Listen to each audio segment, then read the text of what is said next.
Hi, this is Mike Regan from TranzAct, and it is my pleasure to welcome you to this on-the-record session with our friend Peter Tirschwell. Peter, for those of you who haven't heard Peter in the past, you're in for a real treat. He is Vice President at IHS Markit and is one of the smartest guys I know on the topic of what's going on in this wonderful world of the ocean transportation marketplace. So, Peter, I'd like to welcome you to this special edition of an on-the-record session here. Thank you, Mike. Always a pleasure to be with you. Great, Peter. Let's jump right in. One of the things I've been trying to help people understand is that we're seeing unprecedented volatility in the marketplace, and with that volatility comes uncertainty and a real challenge about how this will impact my supply chain. What are some strategies I can use to address these uncertainty and volatility? So, with that thought in mind, I was hoping you could give us an update on where we're at with the ocean marketplace today.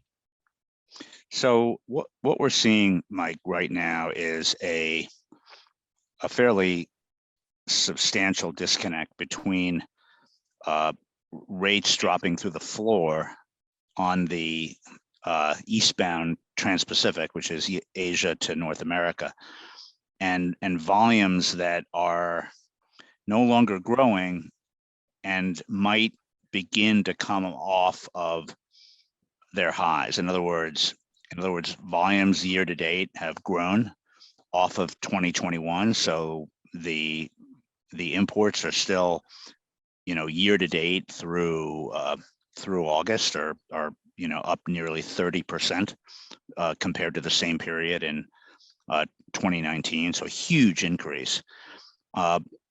And the expectation is that the volumes on a year-over-year basis will begin to drop in the second half, or at least in the remainder of 2022. So, but if they drop it, they're only going to drop, single digits. And so the ocean carriers are faced with a situation where a lot of the capacity that they have deployed is still needed, but because the rates are dropping so much, they are going to start to begin to determine how much capacity is needed. And one of the reasons why the rates are going down while the volumes are not really going down is because port congestion has eased. And so if you were to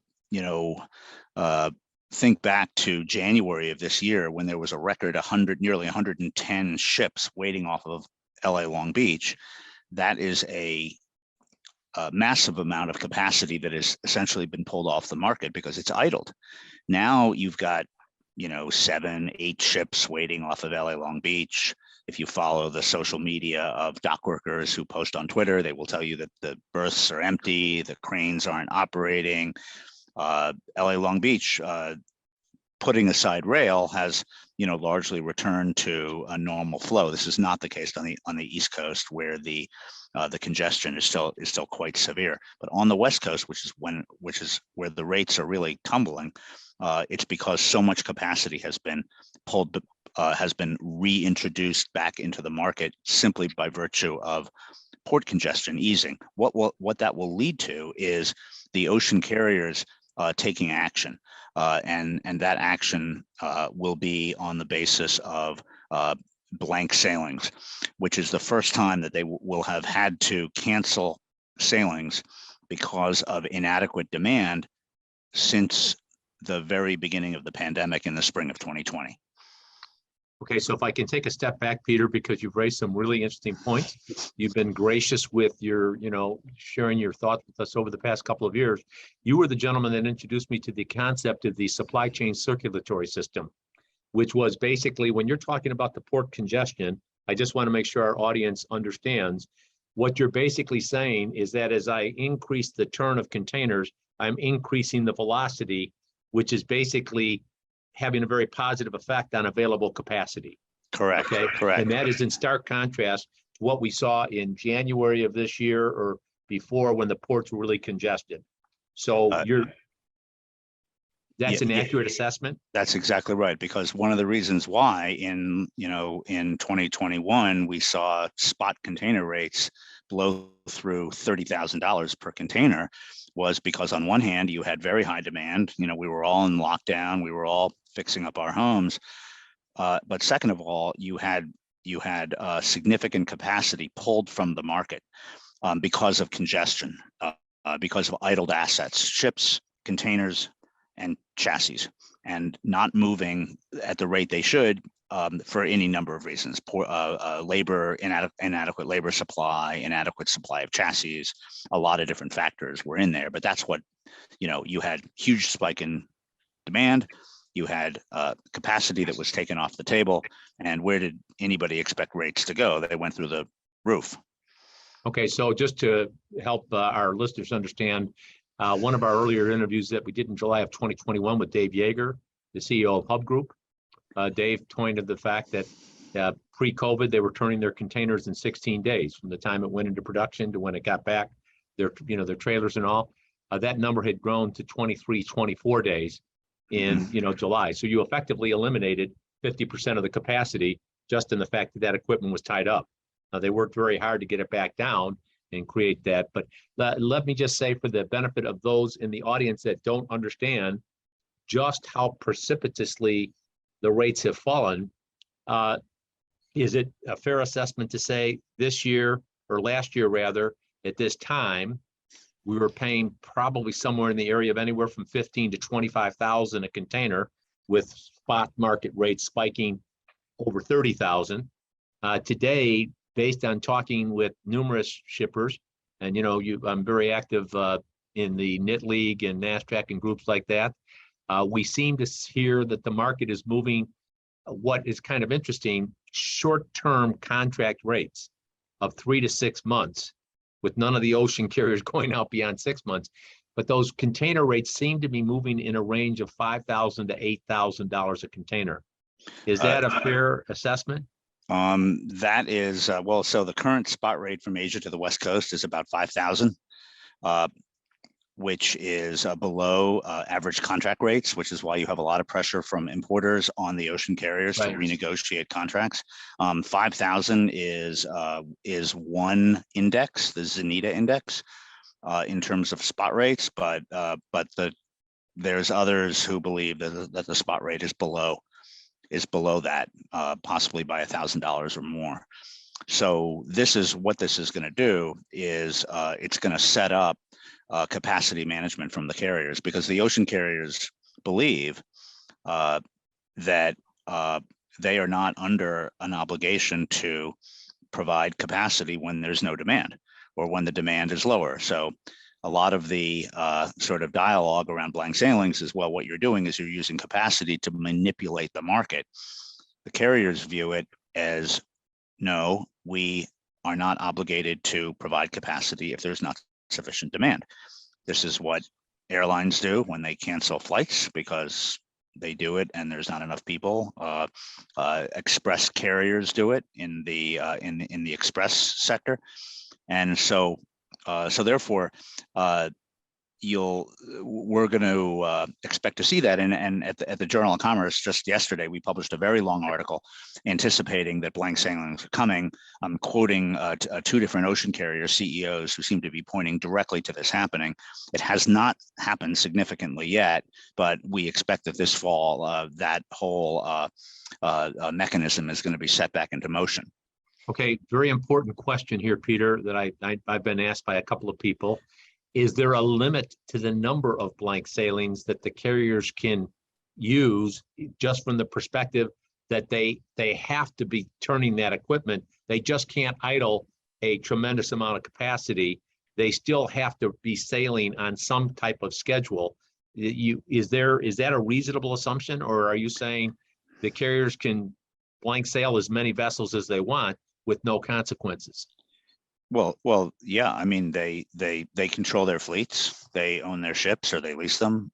They direct their captains and their crews, and so they can do whatever they want. And we've seen quite a bit of volatility in prior years in blank sailings. In other words, the numbers go way up, then they go down, then they go way up, then they go way back down during certain times of the year, when volumes are slow during slow periods of the year. This is in normal pre-COVID years. You would see more blank sailings.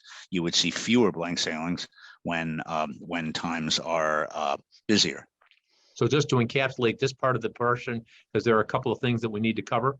We're looking for spot rate, or the rates to continue to fall. We don't know what the floor is. What also, this is a sidebar, but also very important. Rarely have we seen the kind of inversion in the spot to contract market that we've seen over the past 12 months. Correct? I mean, that's like never happened before type stuff. So Peter, is that a fairly accurate summation of the rates? We look for, rates to continue dropping and come back sometime as the carriers manage their capacity?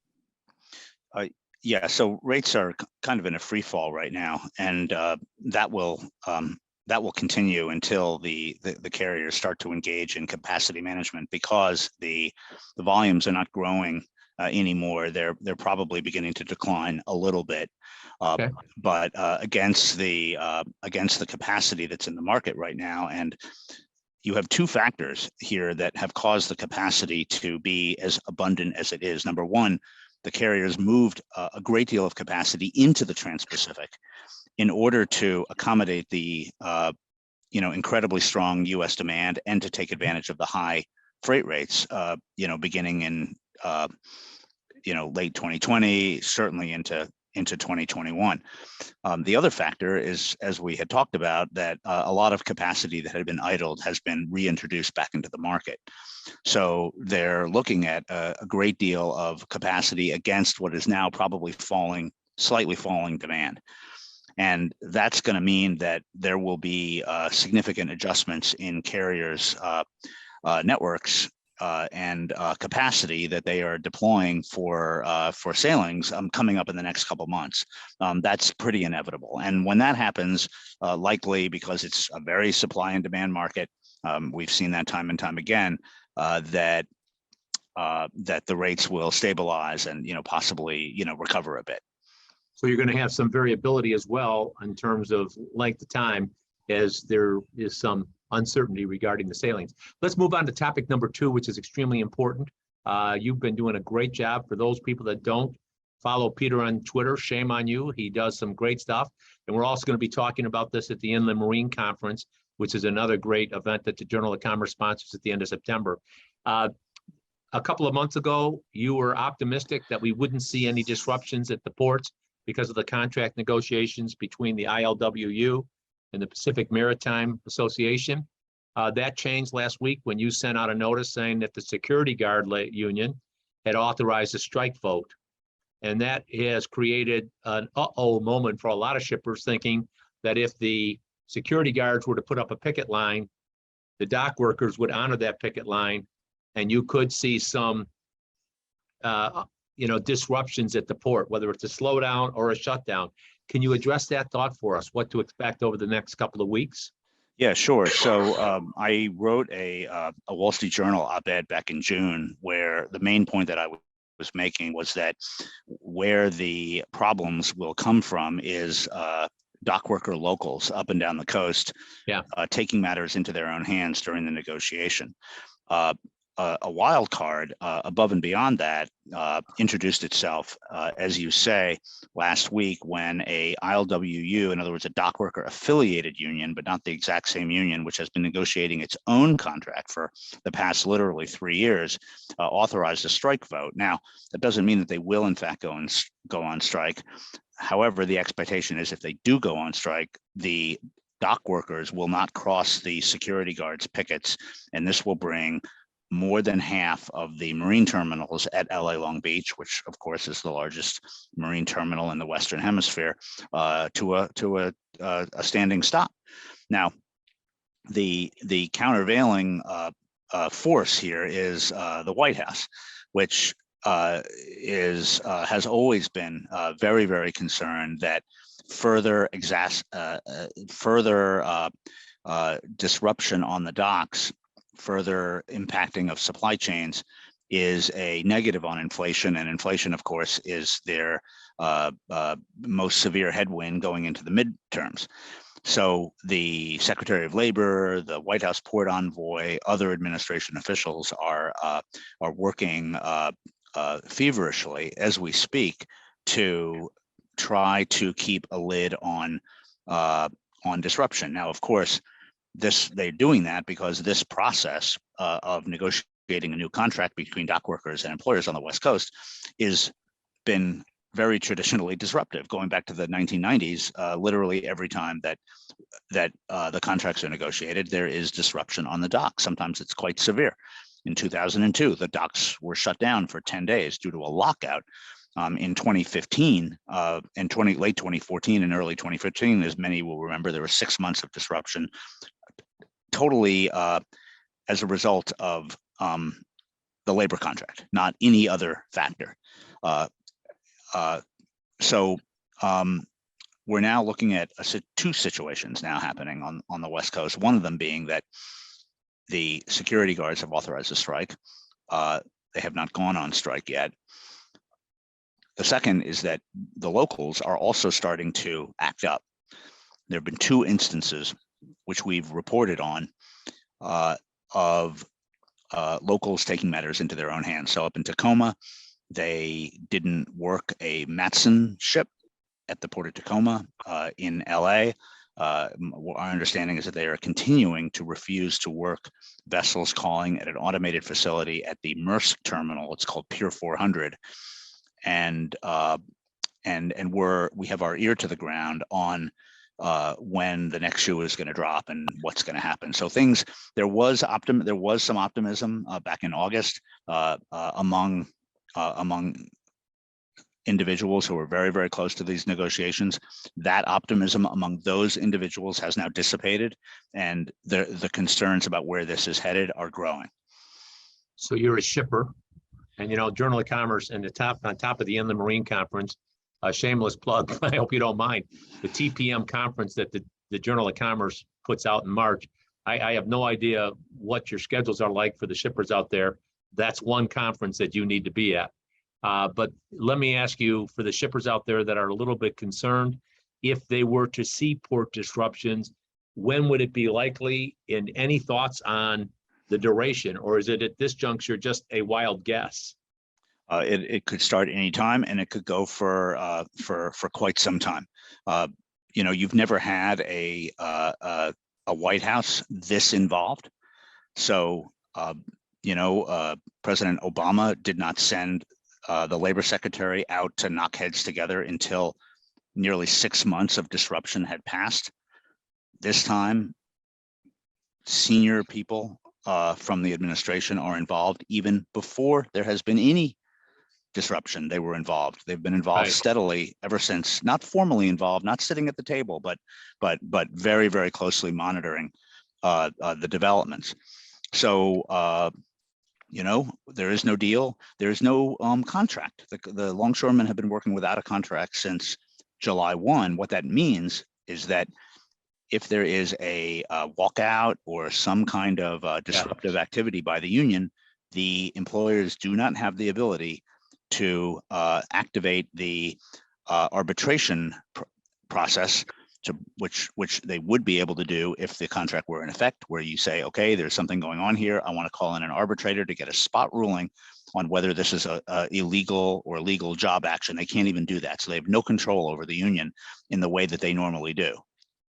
Yeah, so one of the things we've been advocating for shippers out there is, at a minimum, you should have, ideally, you have a supply chain strategy, a written supply chain strategy, which unfortunately not a lot of shippers do. But at a minimum, you should have your team together on an ocean strategy, which has multiple scenario planning techniques to address the what if questions. For example, like right now, I was talking with somebody and I was saying, for those that wanted to divert their freight to the East Coast, those were decisions that had to be made in May, June, and July. And so you may be looking at stuff now, where am I going to land stuff in January and February? You need to be making these decisions in calculated guesses. Is that reasonably good advice? I think so. I mean, a lot of shippers anticipated this was going to happen and diverted fairly sizable amounts of cargo to the Gulf Coast and the East Coast. That's part of the reason why the East Coast and the Gulf Coast are so congested right now. And so a lot of shippers were wise to this and prepared. Now, if you're committed to the West Coast, you know what, you're pretty much on your own at this point. There's you have to just hope that matters don't spiral out of control, and so we'll see. Okay, let's move into the third and final area, and it's a combination of things, Peter. If I were to ask shippers a couple of years ago, is detention and demurrage a big issue for you? Some shippers might have said, "What the heck are you talking about? What's detention? What's demurrage?" We're getting a fast education. Detention and demurrage. I'm talking to folks. One gentleman said, 2 years ago I might have been spending $5,000 to $7,000 a month. Now I'm spending $100,000 a month. And so maybe as we wrap up this discussion on issues affecting ocean, once again, and I want the audience to go to Twitter and follow you and read the Journal of Commerce. I'm a proud subscriber. You guys have been all over the fact that, for example, some of the ports on the East Coast, for example, at Newark, have shortened their holding time before detention kicks in. We've also had issues with the rail yards. You and I were talking about, for example, I think in Dallas-Fort Worth, the BNSF and the UP have been, slow to be moving containers because of shortage of chassis, yet the detention demurrage kicks in. Any thoughts that you can share with our viewers and listeners about what's really happening that's driving the detention and demurrage issue, and when will it go away, if ever? Well, detention and demurrage is driven by congestion, and it's driven by longstanding policies of carriers and railroads to charge storage, and charge fees for having the container out on the street. The detention demurrage isn't going to ease until the congestion eases. Number one. Number two, it's beginning to be a little bit unclear as to when relief is going to come, because shippers have been complaining vocally to the agencies like the Federal Maritime Commission for over a decade, and the agency did any number of fact-finding studies, and concluded that it's unfair for a shipper to be billed demurrage when they are unable to pull a container from a marine terminal, and they shouldn't be billed detention if they're unable to return it, because there's no empty return opportunity. The gate is closed. They're not accepting the container. All these issues, and so it was interesting that what had been initiated as a legislative reform effort by exporters who were upset at not obtaining export bookings, export vessel capacity, containers for export, the importers jumped on that bandwagon when they saw that there was the ability to obtain relief on detention and demurrage. So the law was passed in June and it was implemented. However, the law being OSRA, Ocean Shipping Relief. Correct. That's it. That's it. But we're going to do a webinar about this with 3 pretty smart and experienced lawyers this coming week. But the relief is not yet going to materialize, and it's going to take time. There's a lot of gray areas. There's a lot of complexities. It's not so easy. There's complaint mechanisms that were not available to shippers. There's burden of proof that is now on the ocean carriers. There's all sorts of information. I mean, for example, Mike, there's in the law, there's a new timestamp that is required to be provided to the shipper. It's not even in regulations, part of the law, which is availability, container availability date at a marine terminal. That has to be created, even though it was implemented as of June 21. There was no grace period whatsoever. So the one thing that shippers will have, if they are patient and if they are diligent, is that they will have the ability to complain and dispute charges that they feel are unfair, and they will have the law on their side in doing it. But it's going to take time, it's going to take effort, it's going to take resource, it's going to take money ultimately to engage in this new environment in such a way as to get relief on the detention and demurrage bills that shippers are experiencing. Well, just a cautionary note, and I'd welcome your thoughts on this. If you'll get me the link, we will blow that out for people. The stuff that you guys do is fantastic. And the Knit League has been very instrumental, along with Thompson Hine and Karen Booth and Jonathan Gold from the National Retail Federation and people like that, very instrumental in getting OSRA passed. But the challenge that I have here, Peter, and maybe you could just close us out with this. One of the challenges that we're hearing from one of the challenges that shippers have that we're hearing from the carriers is they don't have the data to refute the charges that are being assessed. And so, the carriers are coming and saying, you owe us this for demurrage. And basically, so some of the shippers have been asking, how do we get the data? And, how quickly can we get the data? And in the absence of having that data, why should we have to place complete trust and reliance on what some of the terminal operators in the railroads are telling us? For example, we mentioned Dallas-Fort Worth, where the containers literally cannot be moved right now because of a lack of chassis. So some of the shippers are asking, why should we be on the hook for that? Any final thoughts on that? Well, I mean, the shippers have a good argument there. They're the customer.